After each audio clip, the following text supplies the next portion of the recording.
ನಮಸ್ಕಾರ ಸಮುದಾಯ ಟಿವಿಯ ವೀಕ್ಷಕರೇ, ಇಂದು ಕಲಾಗ್ರಾಮದಲ್ಲಿ ಉಲ್ಲಾಸ್ ಏನು ಡ್ರಾಮಾ ಜೂನಿಯರ್ಸ್ ಅನ್ನೋ ಒಂದು ತರಬೇತಿ ಶಿಬಿರ ಇದೆ. ಭಾಳ ಅದ್ಭುತವಾಗಿ ನಡ್ಕೊಂಡು ಬರ್ತಾ ಇದೆ.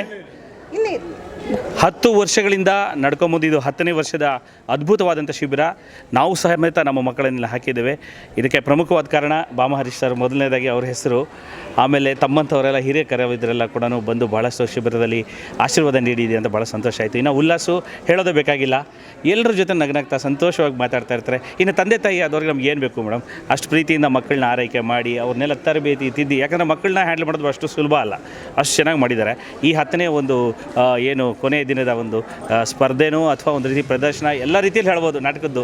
ಈ ರಂಗಭೂಮಿ ಅಂದ್ರೇ ಒಂದು ವಿಶೇಷವಾದಂಥ ಕಲೆ. ನೀವು ಪ್ರಮುಖವಾಗಿ ಮುಖ್ಯವಾಗಿ ರಂಗಭೂಮಿ ಒಂದು ವಿಚಾರವಾಗಿ ತಿಳಿಸೋದಕ್ಕೆ ಭಾಳಷ್ಟು ಅರ್ಹರು ಅಂತ ಹೇಳ್ತೀವಿ. ಯಾಕಂದರೆ ಗಿರಿಕನ್ಯೆ ಅಂತ ಅಣ್ಣವರೊಂದಿಗೆ ಸಿನಿಮಾದಿಂದ ಹಿಡಿದು ಇಂದಿನ ಒಂದು ಕರ್ನಾಟಕ ಚಲನಚಿತ್ರ ವಾಣಿಜ್ಯ ಮಂಡಳಿಯ ಅಧ್ಯಕ್ಷೆಯಾಗಿ ತಾವು ಚುಕ್ಕಾಣಿ ಹಿಡಿದಿರೋದು ನಿಜವಾಗ್ಲೂ ಹೆಣ್ಮಕ್ಳಿಗೆಲ್ಲರಿಗೂ ಕೂಡ ಒಂದು ಉತ್ತಮ ಉದಾಹರಣೆ ಮೇಡಮ್.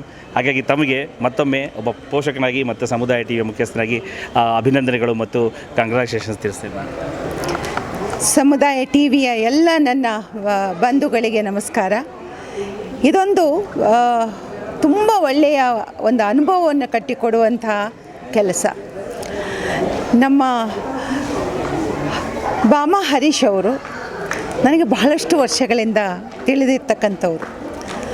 ನಾವು ಚುನಾವಣೆಯಲ್ಲಿ ಸ್ಪರ್ಧೆ ಮಾಡ್ತೀವಿ, ಅದು ಬೇರೆ. ಆದರೆ ನಿಜ ಜೀವನದಲ್ಲಿ ನಮಗೆ ಸ್ಪರ್ಧೆ ಇಲ್ಲ. ಯಾಕೆಂದರೆ ನಾನು ಇವತ್ತಿಗೂ ಅವರಿಗೆ ಹಾರೈಸ್ತೀನಿ.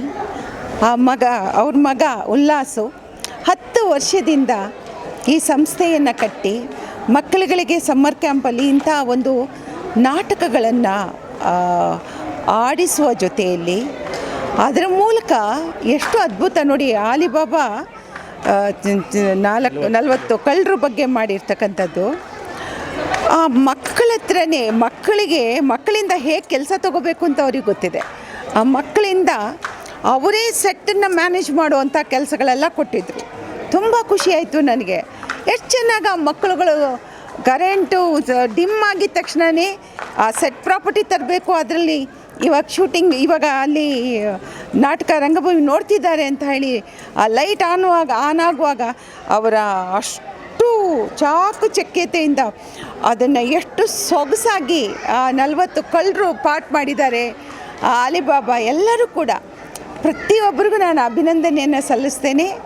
ಉಲ್ಲಾಸಗೆ ಈ ಥರ ಒಂದು ಹೊಸ ಪ್ರಯೋಗಗಳನ್ನು ಮಾಡೋದು ಮತ್ತು ಬೇರೆ ಬೇರೆ ಊರಿಂದ ಕರೆಸಿದ್ದಾರೆ, ನನಗೆ ಅದು ಖುಷಿಯಾಗಿತ್ತು ನೋಡಿ.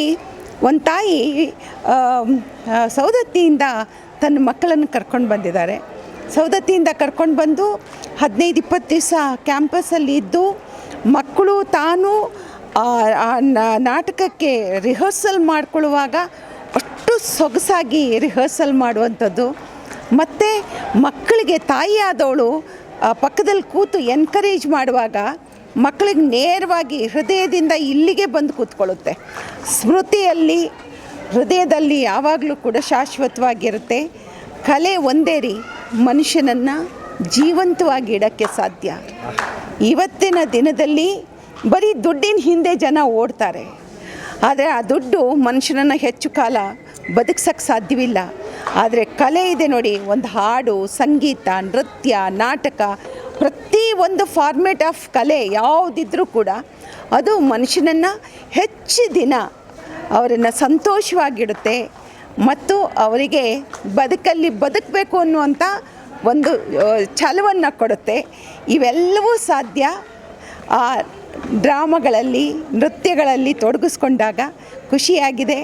ತುಂಬ ಚೆನ್ನಾಗಿ ತಾವು ಕೂಡ ತಮ್ಮ ಮಕ್ಕಳನ್ನು ಕರ್ಕೊಂಡು ಬಂದಿದ್ದೀರಾ. ನಿಮ್ಮೆಲ್ಲರಿಗೂ ಶುಭವಾಗಲಿ. ಆ್ಯಂಡ್ ನಾನು ಹರೀಶ್ ಅವರಿಗೆ ಮತ್ತು ಉಲ್ಲಾಸ್ಗೆ ನನ್ನ ಅಭಿನಂದನೆಯನ್ನು ಹೇಳ್ತೇನೆ. Thank you madam. ನೀವು ಬಂದಿದ್ದೆ ಒಂಥರ ಸೌಭಾಗ್ಯ ನಮಗೆ. ಲಕ್ಕಿ ಅಂಜನ್ ಅವರಿಗೆ ನನ್ನ ಹೃತ್ಪೂರ್ವಕವಾದಂಥ ಅಭಿನಂದನೆ. ಮಗು ಈಗ ಅವನು ಸಣ್ಣವನು, ಬೆಳೆಯೋ ಪೈರು ಮೊಳಕೆಯಲ್ಲಿ ಅಂತಾರಲ್ಲ, ಅವನ ಈ ನಾಟಕವನ್ನು ನಾನು ನೋಡಿದೆ. ಹಕೀಂ ಪಾತ್ರವನ್ನು ಮಾಡಿದ್ದಾರೆ, ಅದ್ಭುತವಾಗಿ ಮಾಡಿದ್ದಾನೆ. ಅವನಿಗೆ ಆ ಆಸಕ್ತಿ ಎದ್ದು ಕಾಣುತ್ತೆ. ಹೇಗೆ ನಾನು ಆ ಪಾತ್ರವನ್ನು ನಿರ್ವಹಿಸಬೇಕು ಅನ್ನುವಂಥ ಚಾಕಚಕ್ಯತೆಯನ್ನು ಕೂಡ ಮೈಗೂಡಿಸ್ಕೊಂಡಿದ್ದಾನೆ. All the very best.